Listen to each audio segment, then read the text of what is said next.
এক ছেলে তার বাবার কাছে সাইকেল চায়, তার বাবার কাছে সাইকেল চায়, বাবা আমাকে একটা সাইকেল দাও। বাবা ছিল স্কুল মাস্টার, তো বাবা স্কুল মাস্টার, তার বেতন কি, সে কিভাবে সাইকেল কিনে দিবে? কিনে দেয় না। ছেলেও নাসুর বান্দা, সাইকেল চাই কিনে দেয় না, সাইকেল চাই কিনে দেয় না। একবার ছেলে বাবাকে বলল, বাবা আমাকে সাইকেলটা কিনে দাও না। বাবা রাগ করলেন, রাগ কিয়ে বললেন, আরেকবার সাইকেল চাইবি তাহলে পিটাম, তুই আমাকে বিরক্ত করতেছিস। কি বলেন, আমরা বিরক্ত হই না মাঝে মাঝে? সন্তান যদি বেশি আমার ক্ষমতার বাইরে যদি সন্তান কিছু চায় তাহলে আমরা বিরক্ত হয়ে যাই।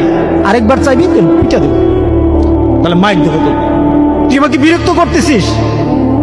সন্তান বারবার চাওয়ার কারণে বাবা বিরক্ত হয়ে গেল। সন্তান কিন্তু রাসূলুল্লাহ, সন্তান বাবার দিকে তাকিয়ে করুণ সুরে কাঁদতে কাঁদতে বলল, বাবা তুমি ওকে মারবা?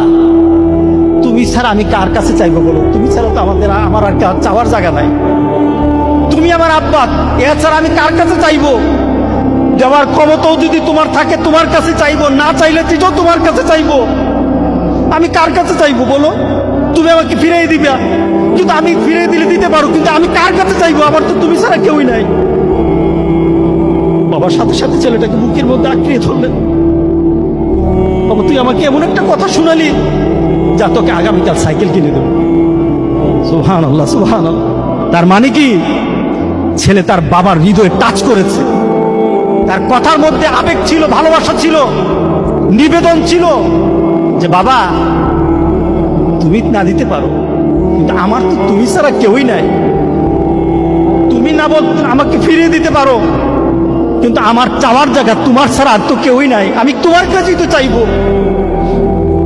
আমরা যদি মাবুদের দরবারে, আল্লাহর দরবারে এভাবে চাইতে পারতাম, যেই মাবুদ দিতেই পারে, দিতেই পারে, দিতেই পারে, একমাত্র যিনি দিতেই পারে, তার কাছে ওই আবেগ দিয়ে যদি চাইতে পারতাম, কোনোদিন কোনো জিনিস আমাদেরকে ফিরিয়ে দিতেন না, কোনোদিন ফিরিয়ে দিতেন না।